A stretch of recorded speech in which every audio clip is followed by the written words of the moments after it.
क्या Vatican city भगवान शिव को समर्पित एक मंदिर था? शायद हम इस संबंध में यकीनन कुछ न कह पाएं, पर हाल ही में इतिहासकार पी.एन. ओक ने अपने शोध में यह दावा किया है।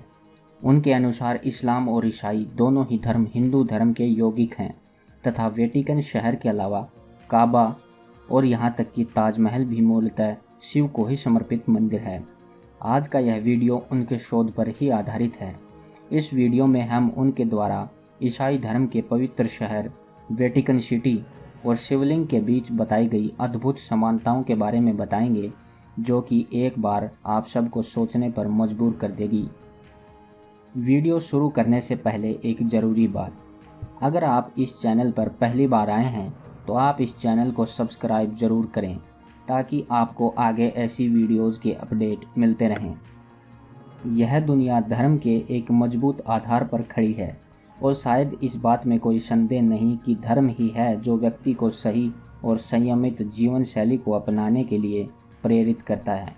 इस दुनिया में अलग अलग धर्मों के लोग रहते हैं जिनकी मान्यताएं और आदर्श भी एक दूसरे से पूरी तरह भिन्न हैं। मुख्यतः हम चार धर्मों हिंदू, मुस्लिम, सिख और ईसाई से भली भांति परिचित हैं। लेकिन अगर इतिहासकार पी.एन. ओक की माने तो धर्म चाहे कोई भी हो, उसका उद्भव सनातन धर्म यानी कि हिंदू धर्म से ही हुआ है। अपने दावों को आधार देने के लिए पी.एन. ओक ने कई उदाहरण भी पेश किए हैं, जिनमें से रोम का वेटिकन शहर प्रमुख है। ओक का कहना है कि वेटिकन शब्द की उत्पत्ति हिंदी के वाटिका शब्द से हुई है। इतना ही नहीं, उनका कहना है कि ईसाई धर्म यानी क्रिश्चियनिटी को भी सनातन धर्म की कृष्ण नीति और अब्राहम को ब्रह्मा से ही लिया गया है।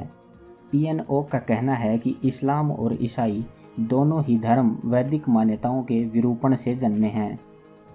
वेटिकन शहर की संरचना और शिवलिंग की आकृति में एक गजब की समानता है। इस तस्वीर को देखकर आप समझ सकते हैं कि हिंदुओं के पवित्र प्रतीक शिवलिंग और वेटिकन शहर के प्रांगण की रचना में अचंभित कर देने वाली समानता है। शिव के माथे पर 3 रेखाएं यानी कि त्रिपुंडर और एक बिंदु होती हैं। ये रेखाएं शिवलिंग पर भी समान रूप से अंकित होती हैं।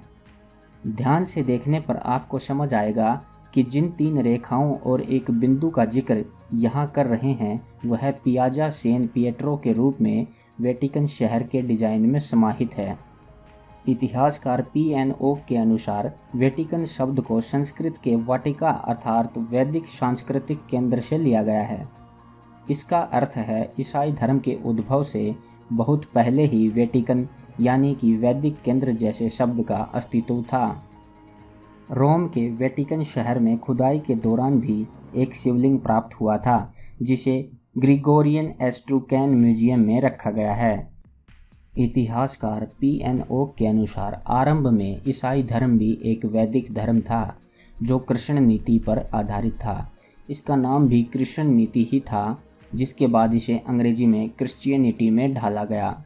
इन सब के अलावा इस्लाम और ईसाई के धर्म के लोग जिस आमीन को अपनाते हैं वह भी ब्रह्मांड के सुर ओम का ही एक रूप है।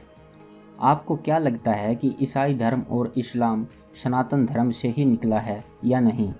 दोस्तों, अब आप इस इतिहासकार पी.एन. ओक से कहां तक सहमत हैं, हमें कमेंट करके बताएं। ऐसी ही रोचक वीडियो देखते रहने के लिए हमारे चैनल को सब्सक्राइब करना ना भूलें।